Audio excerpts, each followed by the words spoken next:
젊은 시절 은행 대출로 시작한 사업이 무너지고 삶은 지옥이 되었고 10년간 빚더미 속에서 허우적였습니다. 심지어 자살하는 사람들이 부러울 만큼 절망의 끝에 서 있었습니다. 오랜 신앙생활, 그러나 절망의 끝에서 죽음이 구원처럼 느껴진 그때 그는 자신 안에 하나님이 계시지 않다는 것을 알았습니다. 그는 낚시터에서 눈물로 이렇게 기도했습니다. 하나님, 한 번만 기회를 주세요. 그는 성경을 이잡듯이 뒤져 하나님을 만나는 말씀을 찾아내어 붙잡고 기도했습니다. 하루 종일 틈날 때마다 온 마음을 쏟아 기도했습니다. 10년이 흐른 어느 날 성령께서 찾아오셔서 그에게 말씀하기 시작하셨습니다. 내면은 이루 말할 수 없는 기쁨과 평안, 행복으로 채워졌고 그의 삶은 완전히 바뀌었습니다. 그가 만난 하나님, 그가 체험한 기도의 비밀, 이제 당신에게 전합니다. 나는 이렇게 기도해서 하나님을 만났다. 절망에서 희망과 생명으로 이어진 쉰 목사의 기도의 여정. 이 책은 한국교회의 잘못된 기도 관행을 지적하고 성경적 기도의 본질을 회복하는 길을 보여줍니다. 당신도 기도를 통해 하나님을 만날 수 있습니다. 크리스천 영성학교 신상내 목사의 나는 이렇게 기도해서 하나님을 만났다. 예전 인천에서 초등학교 2학년 학생을 목 졸라 죽인 A양의 기사는 주변 사람들을 경악해 했었습니다. 모 대학교의 심리상담학 교수가 그녀를 면접하고 난 기사는 더욱 섬뜩하게 하죠. 그가 A양에게 지금 가장 아쉬운 게 무엇이냐고 했더니 지금 이 벚꽃이 한창 피고 있을 텐데 그걸 못 봐서 가장 아쉽다는 대답을 했다고 해요. 그리고 교도소의 동료가 그녀에게 그림을 그려보라고 했더니 잘린 다리와 팔을 그렸다고 합니다. 그녀의 증세는 전형적인 사이코패스예요. 사이코패스는 끔찍한 살인죄를 짓고도 죄책감을 전혀 느끼지 못하는 사람을 말해요. 예전에 비정한 정신과 의사의 역을 맡은 안소니 호핀스가 주연한 영화 양들의 침묵이 사이코패스를 기가 막히게 표현했죠.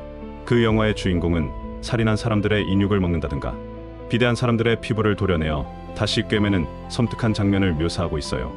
이렇게 끔찍한 살인죄를 저지르고도 전혀 죄의식을 느끼지 않는 사람이 바로 사이코패스입니다. 그래서 이들을 보면 악마를 보았다는 느낌을 지울 수 없죠. 악마의 유형은 끔찍한 죄를 짓고도 전혀 양심의 가책을 느끼지 않는다는 것이죠. 그러므로 이들 안에 섬뜩한 귀신이 있다는 것을 알아채는 것이 어렵지 않아요. 악한 영은 사람들의 머리를 타고 앉아 자신의 생각을 넣어주어 조종하고 있습니다. A양은 조현병이나 아스퍼거 증후군의 일종의 병명으로 살인죄를 피해갈 묘책을 강구했어요. 위에 정신질환의 판정이 내리면 치유감호보호소에서 최소한의 기간만 복역하면 되기 때문이죠. 그러나 그녀의 바람이 현실화되지 않았습니다. A양을 상담한 전문가들이 정신질환의 영향이 아니라는 보고서를 썼고 결국 징역 20년을 선고받았죠.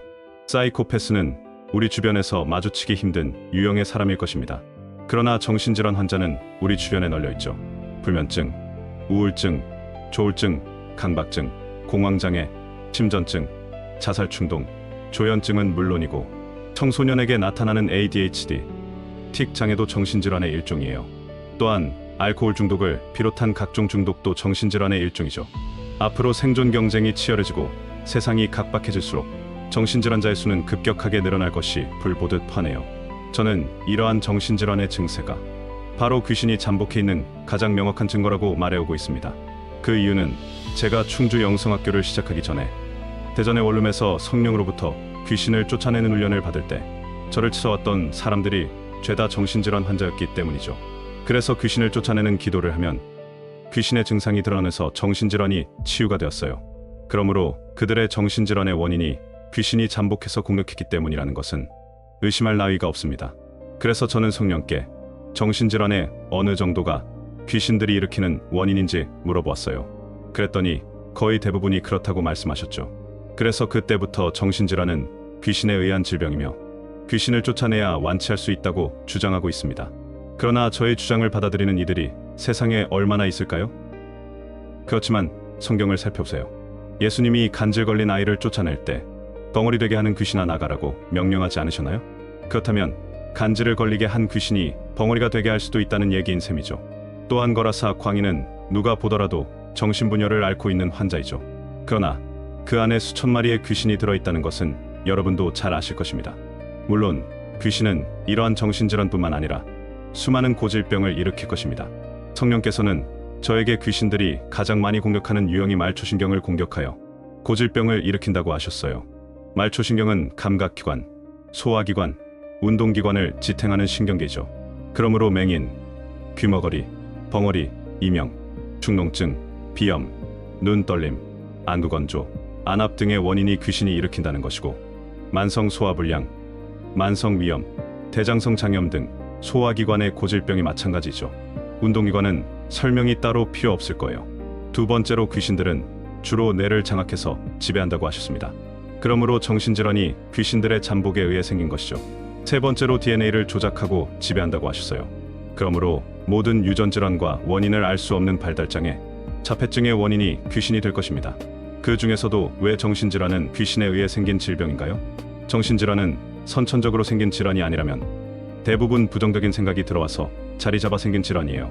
걱정, 염려, 두려움, 불안, 의심, 좌절, 절망 등의 생각이 들어와서 증폭이 된 것이죠. 그러나 이러한 부정적인 생각은 죄다 하나님에 대한 믿음이 없는 불신앙이고 하나님이 싫어하는 죄의 목록입니다. 그러므로 귀신들은 이런 부정적인 생각을 넣어주어 죄를 짓게 하여 정신질환을 일으키는 것이죠. 그러나 제가 아무리 성경의 비유나 사건을 나열해가며 주장한다고 하더라도 실제로 증명하지 못하면 말장난에 불과할 거예요. 그래서 저는 정신질환이 귀신에 의해 생긴 질병이라고 외치는데 그치지 않고 누구나 저를 찾아오면 귀신을 쫓아내주며 정신질환을 치유하는 사역을 하고 있습니다.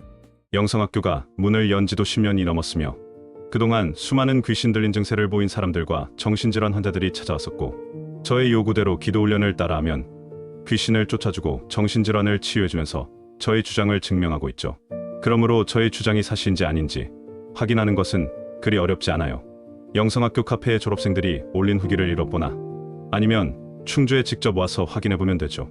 그러나 내가 하나님의 성령을 힘입어 귀신을 쫓아내는 것이면 하나님의 나라가 이미 너희에게 임하였느니라.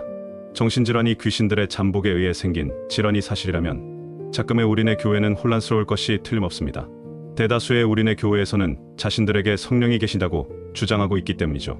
우리네 교회에서는 귀신 들린 사람은 말할 것도 없고 교회 내에 허다한 정신질환 환자를 치유하지 못하기 때문이에요. 그렇다면 그 교회에 하나님이 계시지 않는다는 증거이고 무능하고 무기력하게 살다가 지옥의 불길에 던져질 것입니다. 기가 막히고 답답하기 짝이 없는 일이죠. 그러나 제가 걱정해보았자 할 수 있는 일이 없어요. 그래서 저는 오늘도 정신질환이나 고질병, 세상에서 해결할 수 없는 지난한 문제를 가진 사람들을 초청해서 이들의 문제를 해결해주면서 기도훈련을 하는 사역을 하고 있습니다. 그러나 너무 많은 사람이 오는 것도 바라지 않아요. 이미 영성학교가 많은 사람들로 과포화 상태에 이르렀으며 이곳은 고질병만 치유하는 게 아니라 기도훈련을 시키기 때문에 수많은 사람들을 죄다 수용하지 못하고 있기 때문이죠. 그러나 귀신에 눌려서 고통당하는 수많은 교인들을 해결해주지 못하는 우리네 교회의 무능과 무기력한 현실이 혀를 끌끌 차게 만들어요.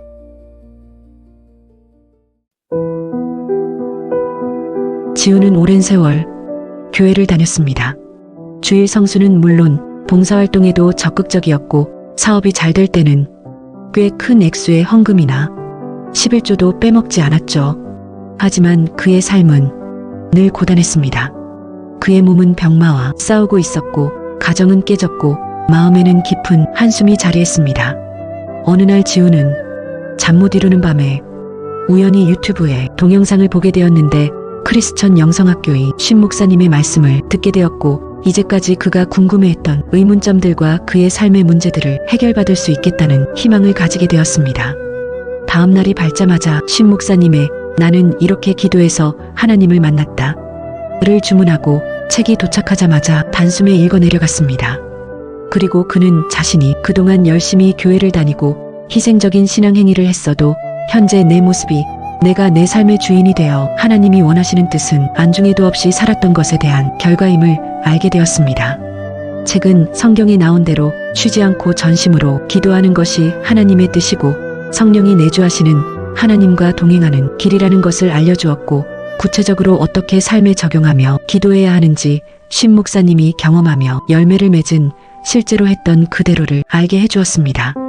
놀랍게도 그의 삶은 기쁨과 평안한 마음으로 변화되고 몸도 치유되기 시작하였고 그는 비로소 성령님이 내 안에 오셔서 하나님을 주인으로 섬기며 동행하는 삶의 방식으로 살 수 있게 되었습니다.